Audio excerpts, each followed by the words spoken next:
This is Joy Wolf, your moderator. I have Jim and Wendy Kirkpatrick with me today. They are experts in business partnership, and they will be sharing a few ideas with us on the topic. First, why is business partnership important? Well, I could start with that. I think it's important because we need to know where we're going. When clients or stakeholders, business leaders ask us to deliver training, which they typically do, we don't want to just rush off and start pulling something together. We want to find out what are the intentions of this initiative, what are their expectations, and what will success look like. And it's not as easy as just calling them up on the phone and asking them or emailing them and expecting to get nice detailed answers. We have to build the kind of relationships with them and know what kind of conversations to carry on in order to gather that information through discussion and challenging and looking at strategic plans and mission and vision and so forth. It's almost like with a GPS system. It doesn't work unless you have an address to log into, and it's the same way with our world, that we need to know where we're going so that we can best target the training, the reinforcement, and the evaluation in order to get there. Thank you, Jim. What other partnerships are needed? Well, Joy, I can speak to that. Really, a lot of different partnerships are needed because we're not talking about merely an event or a training event at this point in time. We're talking more about a comprehensive system of on-the-job performance support. So we're looking for things like human resources alignment of job descriptions and performance appraisals with what people are actually being asked to do on the job. The role of the manager and supervisor, as you would imagine, is very critical because they're the key people who are going to monitor that the correct behaviors are happening on the job and be there to encourage, coach, support, and make adjustments or call things out as needed if things aren't going according to plan. It also helps to have groups like IT support on the team because they can streamline systems to help people to monitor that on-the-job performance, take whatever measurements are needed, and provide the data that's needed for evaluating. Wendy, that really makes sense. It sounds like there's also a lot of skills that are involved with that rather than just the traditional ones of designing and delivering training and evaluation and reinforcement. We've got to build those relationships and learn about persuasion and influence in order to make those things happen, because to a larger degree we're asking people or requesting that people do things that they're not used to doing or don't see the value in doing. Right, because the reality is if we rely on that old model where we design, develop, and deliver excellent training programs, those excellent programs on average are only going to help 15% of the people to perform the behaviors on the job for which they were trained. Now, not very many people are going to want to invest in something where they get a 15% return on all that time, money, effort that they put into it. So we have to look beyond just the event and really look at everything that's going to happen on the job and people working together to accomplish that.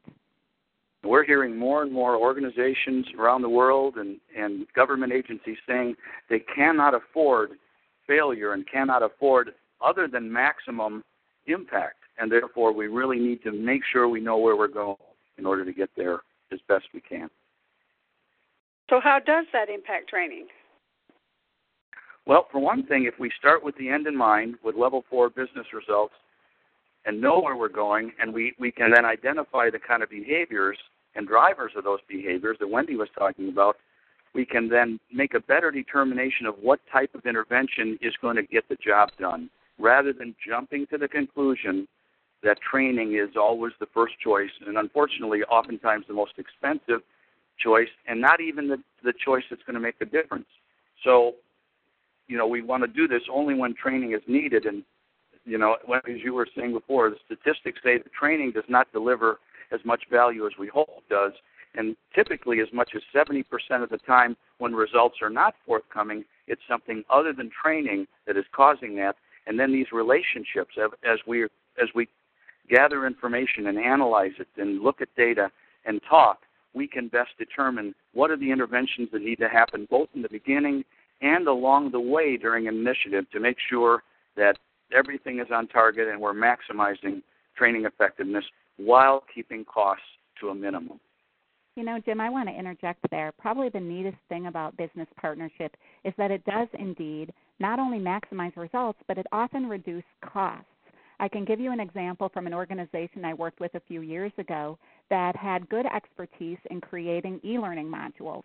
Well, the downside of that was every time there was any type of business need, another e-learning module was created. Instead of thinking through, could this best be accomplished with maybe some kind of social learning platform that people can access anytime and anywhere they need it? Or maybe an on-demand job aid or brief video to give people that support they need right when they need it on the job. So a lot of time and money that was invested into e-learning could have been saved by delivering resources that were not only going to better meet the need, but were arguably faster to design and less expensive.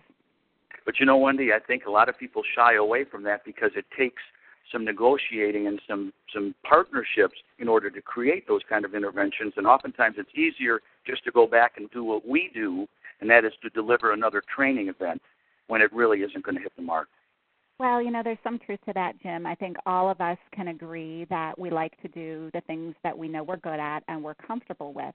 I would really encourage all training professionals out there to expand their role as much as they can, because the reality is if you continue to deliver training programs and continue to get that typical return of 15% of what you've invested, that's not going to be a long-term winning situation.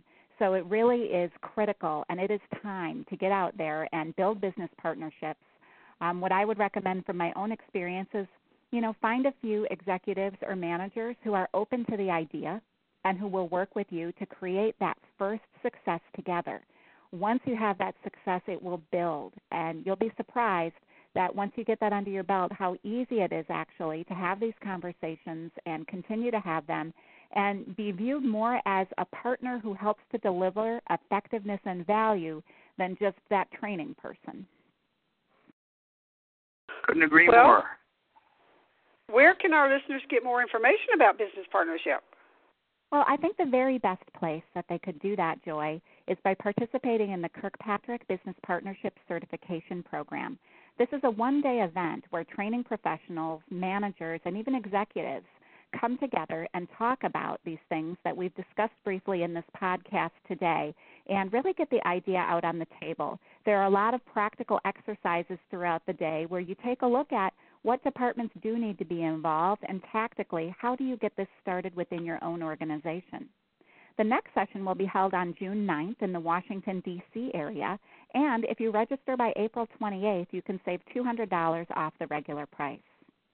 Another great source of information about business partnership is the book Training on Trial that was released last year by Jim and me. And within the book, we go step by step through everything you need to do to establish business partnership in your organization. Another place where you can get information is in an article that was published by CLO magazine that Jim and I wrote called 3 Steps to Effectiveness. Now, you can access all of these things on our website, which is kirkpatrickspartners.com. If you're interested in the article, it's under the Resources tab. The Training on Trial book is under the Products tab, and the Business Partnership Certification Program is under the Training and Events tab. So we invite you as well while you're there to check out our resources library with over 50 free items that are available to you just for registering with us. Well, thank you, Jim, and thank you, Wendy. You have enlightened me and our listeners as well. Well, thanks. You're welcome, Joy. Thanks for hosting us. Until next time. All right, bye-bye.